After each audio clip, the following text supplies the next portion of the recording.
Il existe des prestataires qui vous proposent de vous acheter des amis. Alors bien sûr, ça va pas être des vrais amis, mais des comptes qui vont venir grossir votre nombre d'amis, d'abonnés, de followers. Regardez-le là, ils en proposent sur tous les réseaux, Twitter, Insta, Facebook.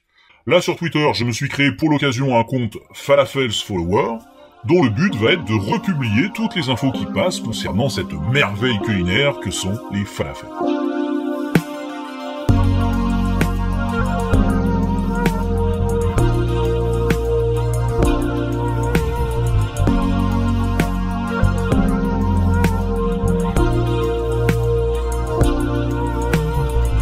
Du coup, notre Falafels Follower là, je lui ai acheté 100 followers sur Twitter pour voir. Alors j'ai pris l'option la moins chère, parce que le but c'est pas d'enrichir ses prestataires ou d'encourager ce genre de pratique. Là on veut juste voir comment ça fonctionne. Donc nous là c'est les followers internationaux.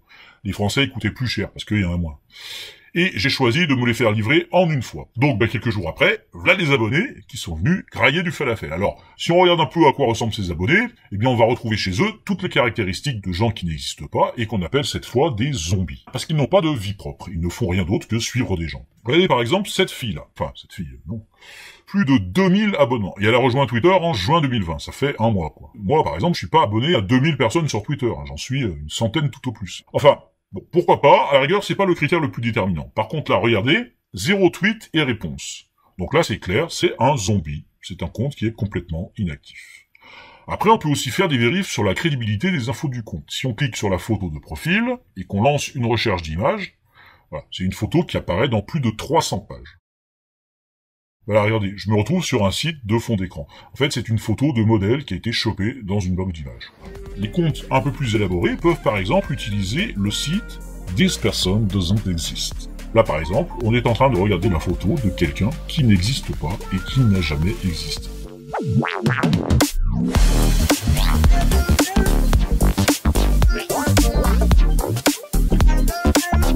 C'est assez bluffant. C'est une intelligence artificielle qui a une base de données de visages existants et qui fait de l'interpolation, c'est-à-dire qu'elle prend deux visages existants, elle fait du morphing entre les deux et elle s'arrête en cours de route, ce qui fait que le visage obtenu est celui d'une personne qui n'existe pas. Alors, un point commun quand même, ce sont toujours des photos de portraits en gros plan, bien posés, avec un arrière-plan flou. Et regardez, c'est stylé quand même. Sur le visage, c'est nickel. Alors, il arrive qu'il y ait des cas où on pourrait se poser des questions, des gens qui ont plus de dents que prévu, genre 5 incisives en haut ou des nœuds dans les oreilles, mais c'est assez rare. Sur l'arrière-plan, là par contre, en prêtant bien attention, il peut arriver qu'on détecte une incohérence, quelque chose qui trahit qu'il s'agit d'une transformation en cours qu'on a interrompue.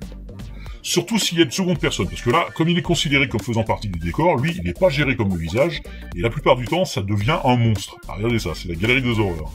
Mais ça arrive, je dirais, une fois sur 10. Le reste du temps, c'est indétectable. Et de toute façon, s'il y a des défauts, il faut cliquer sur l'image de profil en grand format pour les voir. Parce qu'en tout petit sur Facebook ou sur Twitter, on voit pas ce qui cloche. Bref, c'est perfectible, mais c'est déjà très puissant. Et ça, comme ce sont des photos qu'on retrouve pas en faisant une recherche d'image, ça rend les profils plus crédibles. À qui d'autre était abonné, tiens, cette zombie? Bon, en même temps, là, mes petits zombies, c'est des comptes internationaux, donc ils peuvent être abonnés à des clients du monde entier, ça ne garde pas grand-chose. Mais on voit, voilà, des entreprises, des politiciens, là, un membre du Parlement anglais, vous voyez. CEO. Bah, après, on conçoit, c'est des gens qui ont besoin de soigner leur réputation, hein, s'ils sont chefs d'entreprise ou consultants. Peut-être qu'ils estiment que c'est important pour leur crédibilité d'avoir un grand nombre de followers, bon. Et ça, on peut le détecter aussi assez facilement quand vous avez des comptes qui ont été créés, genre il y a un mois, et qui ont déjà des milliers d'abonnés, hein. Ça, c'est un peu étrange. Là, bah, il faut vérifier si leur contenu est vraiment si exceptionnel qu'il leur a valu ce démarrage à donf, ou c'est pas plutôt 2-3 zombies dans leurs followers. Bon, là on a vu quelques éléments pour identifier des zombies. Je tiens à préciser que ça se fait pas en un claquement de doigts. Il faut regarder minutieusement leurs activités. Il y a des techniques qu'on trouve ça et là dans des articles, mais il n'y a pas de méthode universelle. Et il n'y a pas non plus d'outils qui permettent d'aller regarder ça avec une grande fiabilité.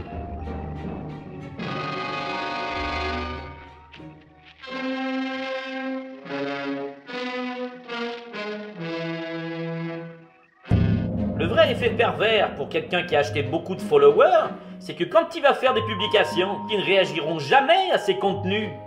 Donc en proportion, un moins bon taux d'engagement. Instagram ou Facebook, ils prennent en compte ce taux d'engagement dans leur algorithme pour déterminer ce qu'ils vont afficher dans le fil des abonnés. Donc plus une personne parle à des gens qui n'existent pas, et moins ses vrais abonnés verront ce qu'elle fait, d'après des articles de marketing digital. Ok, ben merci l'ami pour ces infos.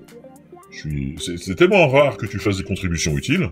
3 sortes d'amis sont utiles et 3 sortes d'amis sont néfastes. Les utiles, les amis droits, les amis fidèles et les amis cultivés.